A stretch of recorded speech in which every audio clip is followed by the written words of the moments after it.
batas maksimum, dan tanah non pertanian yang luasnya antara 5.000 sampai 15.000 meter. Kemudian hak guna bangunan perorangan lebih dari 10.000 meter sampai 20.000 meter. Kemudian 3 hak guna bangunan badan hukum yang luasnya dari 30.000 meter sampai 250.000 meter. Menteri itu ngurusin hak guna bangunan badan hukum yang luasnya di atas 250.000 dan hak milik perorangan yang luasnya non pertanian yang luasnya di atas 15.000 meter dan hak guna bangunan perorangan yang luasnya di atas 20.000 meter. Ini yang ditangani oleh Menteri. Lanjut. Berdasarkan Undang-Undang Nomor 5 Tahun 1960, JOPP 24 Tahun 1997. Nah, di sini kita ada 2 bentuk kewenangan. Pertama adalah ketentuan konversi Nomor 5 Tahun 1960, yaitu kewenangan konversi hak atas tanah yang memberi wewenang sebagaimana atau mirip dengan hak yang dimaksud dalam pasal 20 ayat 1 sebenarnya sebut dengan nama sebagai di bawah yang ada pada mula berlakunya undang-undang ini, mulai dari hak egendom, kemudian fair bonding, persil, letter C, kemudian girik lah. Ini adalah konversi. Nah, kemudian baru pemberian baru. Nah, kalau pemberian baru itu sistematik kalau itu adalah program rutin, itu dilakukan oleh kepala kantor pendaftaran kantor pertanahan. Tapi kalau dia masuk program PTSL, yang paling bertanggung jawab adalah panitia adjudikasi. Dan bapak-bapak sekalian, proses yang di Tangerang ini, prosesnya adalah dari girik menuju SHM, dari SHM menuju SHGB, prosesnya itu menggunakan program PTSL. Lanjut. Kemudian daftar desa yang dipasang pagar laut supaya cetak. Ini ada 16 desa, Kecamatan Teluk Naga ada 2 desa, Tanjung Pasir, Tanjung Burung, Paku Haji, Kohot, Sukawali dan Keramat. Kemudian Sukadiri, Karangserang, kemudian Kemiri, Karanganyar, Patra Manggala, Lontar dan Ketapang, kemudian Mauk, Tanjung Anom, Margamulya, Mauk, kemudian Kronjo, Muncung, Kronjo, dan Pagedangan Ilir. Apakah yang ada SHGB dan SHM-nya itu hanya di Paku Haji, di Kohot saja, atau di 16 desa ini ada semua? Kami cek satu-satu. Tangerang. Ya, Tangerang ini. Kami cek satu-satu dari 16 desa ini. Mohon ditampilkan, Pak. Next. Ini desa Tanjung Pasir, Kecamatan Teluk Naga, clean, tidak ada, belum ada. Sudah kami cek. Lanjut. Kemudian desa Tanjung Burung, Teluk Naga, clean, tidak ada. Sehingga berita-berita sosmed itu ada, nggak ada. Sudah saya cek. Lanjut. Kemudian desa Karangserang ada 3 bidang. Ya kan? Tahun kapan? Tahun 2019 terbitnya. Desa Karangserang tuh bentuknya ini. Sekarang diprotes warga karena itu laut dan sudah ditangani oleh Baris Krim setahun yang lalu. Di Karangserang. Lanjut. Sukawali clear, tidak ada. Yang hijau itu hutan mangrove. Sukawali. Lanjut. Keramat juga tidak ada. Lanjut. Tanjung Anom, Mauk belum ada, nggak tahu, tidak ada, belum ada. Lanjut. Margamulya, Mauk belum ada. Lanjut. Mauk Barat, nah ini yang nanti kawasan PSN itu di sini belum ada. Yang ini kawasan PSN. Yang nanti ini karena ini hutan mangrove yang hijau semua itu. 1.500 hektar. Belum ada di sini, yang di laut. Tidak ada. Oh. Tidak ada atau belum ada, saya belum tahu, tapi sampai hari ini tidak ada. Oke. Ya kan ini. Lanjut. Kemudian desa Ketapang Mauk juga tidak ada. Lanjut. Desa Lontar Kemiri juga tidak ada. Lanjut. Patra Manggala, Kecamatan Kemiri juga tidak ada. Ini saya buka semua 16 desa supaya terang benderang Bapak-bapak sekalian, karena ini forum yang baik menurut saya untuk menyampaikan keterbukaan informasi publik. Lanjut. Supaya nggak jadi fitnah. Lanjut. Lanjut, Mas. Kronjo juga tidak ada. Lanjut. Pagedangan Ilir, Kecamatan Kronjo juga tidak ada. Lanjut, Mas.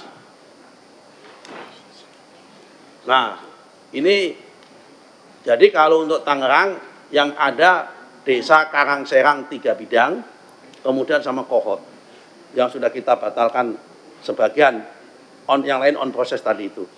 Kemudian yang Sidoarjo. Sidoarjo itu tepatnya di kecamatan, di Kelurahan Segoro Tambak, Kecamatan Sedati. Ada 3 HGB, betul. Yang pertama atas nama PT Surya Inti Permata, luasnya 285 hektar. Kemudian yang kedua PT Semeru Cemerlang, luasnya 152. Kemudian 3 PT Surya Inti Permata, luasnya 219. Dalam bentuk hak guna bangunan kalau di total 656,8 hektar, lebih besar daripada Tangerang. Nah, di poin 1 dan 2 ini, yang nomor 1 2, ini memang dulunya tambak tahun 96. Kemudian peta sekarang jadi begini. Nah, ini yang poin 1 dan poin 2 akan kita hapus, akan kita batalkan karena itu masuk kategori tanah musnah. Kalau toh tidak dibatalkan, tahun depan HGB-nya udah habis. Karena ini HGB diberikan bulan Februari tahun 1996. Pas 30 tahunnya itu tahun depan. Tapi kalau menggunakan ketentuan fakta materialnya, ini masuk kategori tanah musnah, sudah bisa dibatalkan. Yang 1 dan 2, kalau yang 3 masih ada tanahnya. Memang dulu ini tambak, kalau yang ini. Lanjut. Nah, ini analisisnya. Bapak-bapak sekalian, saya sampaikan. Lanjut. Sekarang kita masuk yang Bekasi. Di Bekasi ada 2 kasus, Bapak-bapak sekalian. Yang pertama adalah di Desa Segara Jaya, yang nomor 2 di Desa Hurip Jaya. Desa Segara Jaya, Kecamatan Tarumajaya. Ini murni ulah oknum tanda petik ATR BPN. Ya kan? Kami sampaikan. Ini kejadian tahun 2021 itu ada program PTSL. Semula yang menerima sertifikat adalah 89 sertifikat hak milik diterbitkan tahun 2021 kepada 67 orang berupa tanah darat perkampungan dengan luas total 11,263 hektar. Ini tahun 2021. Tiba-tiba bulan Juli tahun 2022 terdapat perubahan data pendaftaran tanah yang tidak melalui prosedur kegiatan pendaftaran tanah menjadi penerimanya 11 orang berupa perairan laut, luas totalnya 72,571 hektar. Siapa yang terlibat? Ini sedang diinvestigasi oleh Irjen yang kasus ini. Ini petanya, Pak, di sini, Pak. Jadi dulunya sertifikat awalnya di darat tiba-tiba berubah. Pindah. Jadi saya katakan, saya akui ini ulah oknum internal ATR BPN setempat. Kami sedang usut. Lanjut. Nah kemudian yang kedua adalah Desa Hurib Jaya, Kecamatan Babelan. Ini di laut ada SHGB yang luasnya itu 509,795 hektar. Atas nama pertama PT CL, saya nggak mau sebut. Ini harusnya jangan disebut namanya CL. Inisial CL. Ya. 78 bidang, luasnya 90 hektar. Terbit tahun 2012, tahun 2015, 2016, 2017, dan tahun 2018. Kemudian PT MAN, yang jelas bukan Madrasah Aliyah Negeri. Ya kan, 268 bidang, luasnya 419,6 hektar, terbit tahun 2013, 2014, dan 2015. Lanjut. Setelah kita analisis, ya kan Pak, memang ini ada sebagian besar ada di luar garis pantai. Yang GP yang ini, yang biru-biru itu, yang itu garis pantainya merah itu. Yang merah itu garis pantai. Nah problemnya Pak, kita tidak bisa serta-merta, belum bisa serta-merta membatalkan ini. Kenapa? Kami tidak bisa menggunakan asas contrario actus. Jadi pejabat yang menerbitkan sertifikat atau pejabat yang melakukan administrasi negara tidak bisa mencabut karena contrario actus kita dibatasi oleh PP 18 hanya usia 5 tahun. Kalau yang usianya di bawah 5 tahun kita bisa langsung, kayak kohort saya langsung bisa. Karena kami punya hak contrario actus. Karena usianya masih di bawah 5 tahun. Tapi yang ini usianya sudah di atas 10 tahun, di atas 5 tahun. Terhadap case ini bagaimana proses pembatalannya? Ini kami sedang melakukan minta fatwa kepada Mahkamah Agung mau konsultasi. Apakah boleh BPN sebagai institusi yang menerbitkan sertifikat itu minta penetapan pengadilan? Supaya pengadilan memerintahkan ini dibatalkan.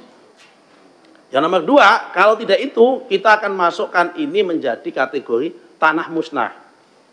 Kalau ini masuk kategori tanah musnah, kami harus mampu membuktikan bahwa semua sertifikat yang terbit di luar garis pantai dulunya tanah. Sementara kami belum bisa membuktikan itu. Berarti dulu prosesnya benar, ini tambak, ya kan? Kemudian diterbitkan, kemudian musnah karena ada abrasi. Nah kalau itu kita lakukan, kami harus menggunakan dalil fakta-fakta tentang bahwa di situ memang telah pernah terjadi abrasi. Dan yang bisa menunjukkan peta itu adalah otoritas lain, dalam hal ini adalah Badan Informasi Geospasial. Saya kira 3 isu ini Pak yang bisa kami sampaikan yang terima kasih atas waktunya Pak Batra. Atas waktunya ini tidak ada yang kami tutup-tutupin teman-teman media. Kami komited dan insya Allah akan kami tuntaskan masalah ini seterang-terangnya dan sejelas-jelasnya supaya masyarakat menjadi tenang dan tidak menjadi isu yang liar yang kemudian menimbulkan syak wasangka dan menimbulkan fitnah yang berkepanjangan. Ini kami nggak menginginkan itu. Terima kasih. Assalamualaikum warahmatullahi wabarakatuh. Waalaikumsalam warahmatullahi wabarakatuh. Boleh kita beri tepuk tangan kepada Pak Menteri. Saudara Menteri ATR BPN yang kami hormati, kami mengucapkan terima kasih dan penghargaan yang setinggi-tingginya atas paparan 9 program 100 hari kerja Saudara Menteri yang telah dipaparkan berdasarkan progres kinerja dan pencapaian-pencapaian yang dilakukan. Termasuk Pak Menteri hari ini juga memberikan klarifikasi yang sangat baik menurut pandangan saya. kepada kita semua pimpinan dan anggota Komisi 2 DPR RI sebagai mitra kerja Kementerian ATR BPN, sekaligus sebagai wujud akuntabilitas dan transparansi kepada publik. Karena seluruh rapat di Komisi 2 DPR RI sekarang ditayangkan secara langsung dan direkam, serta menjadi konsumsi bagi seluruh masyarakat Indonesia, terutama rekan-rekan media. Saya mencatat sebelum nanti saya serahkan kepada anggota dan pimpinan yang lain, ada 3 hal penting yang mendapatkan atensi saya. Yang pertama, Pak Menteri memperkenalkan nomenklatur atau definisi common property dan private property. Sebagai dasar, kenapa kok, pertanyaan orang umum ini, kok di lautan bisa ada SHGB, SHM? Kedua istilah ini saya kira membantu kita untuk menelusuri sejumlah norma dalam peraturan perundang-undangan. Kenapa private property itu bisa mendapatkan SHGB dan SHM? Ini penting agar kemudian pandangan publik secara umum itu bisa diselaraskan dengan pandangan normatif yang menjadi dasar kinerja seorang pejabat negara, dalam hal ini adalah Menteri ATR BPN dengan seluruh jajarannya. Yang kedua, istilah common property dan private property ini juga menjadi penting bagi Komisi 2 DPR RI. Apakah ke depan kita akan tetap menganut mazhab ini untuk pemberian hak, atau kemudian kita melakukan revisi terhadap sejumlah peraturan perundang-undangan? Pak Menteri telah membatalkan 50 bidang sertifikat tanah yang saya kira beliau umumkan sendiri pada hari Jumat yang lalu di hadapan publik. Saya kenapa ingat betul, karena hari Jumat itu Pak Menteri pakai baju biru dongker, pakai kacamata hitam. Saya langsung, wah memang sohib saya ini Menteri ATR BPN. Dan setelah itu persis kayak saya, khutbah di masjid terdekat. Jadi saya ingat betul dan saya mengapresiasi, karena sore sampai malam saya diwawancarai oleh media, saya bilang saya mengapresiasi itu. Kendati demikian, kita tentu juga berharap bidang-bidang tanah ke 263 itu nanti bisa disampaikan secara terbuka dan transparan kepada publik. Sertifikatnya nomor berapa, tahun berapa terbitnya, dan kemudian tadi luas bidang tanah dan seterusnya telah disampaikan. Jika memang ada terdapat indikasi pelanggaran pidana, saya mendapatkan informasi dari Kejaksaan Agung, proses penyelidikan juga sedang berjalan kepada jajaran ATR BPN, penyelidikan bukan penyidikan, untuk kita mengetahui dan membuka ini secara terang benderang. Siapa pelakunya, siapa yang memerintahkan, siapa yang turut serta, dan seterusnya. Agar kita semua yang sekarang duduk di ruangan ini, baik dari Kementerian ATR BPN maupun pimpinan dan anggota Komisi 2, tidak menjadi tukang cuci piring atas penerbitan yang mungkin sudah berpuluh-puluh tahun lamanya, tapi baru menyeruak sekarang. Karena itu saya mengapresiasi ini, termasuk beberapa sertifikat yang diterbitkan tahun 2024, tadi Pak Menteri cerita, itu sebetulnya adalah perpanjangan dari GIRIK, kemudian beralih, dan kemudian baru keluar pada tahun 2024. Kita mendapatkan data juga beberapa sertifikat itu. Yang kedua, terkait dengan program utama Pak Menteri untuk menata, memanage, memperbaiki, bahkan saya kira kita ingin menyelesaikan persoalan penerbitan hak guna usaha di Indonesia ini dalam 2 hal. Satu, HGU secara umum, yang kedua HGU sawit yang tadi Pak Menteri katakan. HGU secara umum kita tahu kalau penerbitan baru maksimal 35 tahun, perpanjangan maksimal 25 tahun, kalau kemudian pembaharuan 35 tahun. Prakteknya selama ini kalau baru itu nggak dikasih atau tidak diberikan kewajiban untuk adanya plasma. Kerap kali dalam perpanjangan juga nggak dikasih plasma. 60 tahun orang ini nggak pakai plasma. Perusahaan-perusahaan ini di Republik ini. Lalu begitu pembaharuan, sekarang Pak Menteri punya kebijakan Untuk melangkah ke 35 tahun berikutnya berarti 60 ditambah 35, 95 tahun. Nanti kewajiban plasmanya 30%. Sementara nanti yang baru di zaman Pak Menteri ini udah kita wajibin plasma 20%. Saya kira ada ketidakadilan ini Pak Menteri. Coba kita cari formula agar kita punya legacy bersama untuk bangsa ini. Sesuai dengan visi dan arahan Presiden Prabowo. Penegakan hukum pertanahan tata ruang pada satu pihak, peningkatan pendapatan negara pada pihak yang lain. Saya kira kalau udah 60 tahun, nggak ada plasmanya, coba kita bikin formula, kira-kira kalaupun harus bayar denda, berapa dendanya? Agar negara juga mendapatkan pemasukan, selain kewajiban kita untuk memplasmakan 30%. Saya menyambut baik implementasi plasma yang tidak sekedar plasma, tetapi harus kemudian menerapkan beberapa prinsip-prinsip yang tadi Pak Menteri sampaikan, agar masyarakat sekitar itu betul-betul menjadi mata rantai pasok bagi kegiatan bisnis di sekitar pemegang HGU. Khusus HGU sawit, yang tadi Pak Menteri sampaikan kepada kita, itu adalah perusahaan-perusahaan sawit yang telah memiliki izin usaha perkebunan atau IUP kelapa sawit. Jumlah totalnya 537. Ini di halaman 9 paparan beliau tadi. Atau ekuivalen dengan 2,5 juta hektar lahan sawit di Indonesia. Kita tahu persoalan ini setidaknya ada 3 klaster. Satu yang Pak Menteri sampaikan, punya IUP belum ber-HGU. Itu jumlahnya 2,5 juta. Tapi juga ada yang belum punya IUP apalagi HGU. Ini tolong datanya disampaikan ke Komisi 2. Yang ketiga, ini bukan kewenangan kita. Itu ada di Komisi 4. Yang nanam sawit di kawasan hutan. Pasti nggak ada IUP-nya. Karena kalau kepala daerah menerbitkan IUP di kawasan hutan dan dengan sengaja melakukan, ini pidana. Nah, maka dari itu kita apresiasi.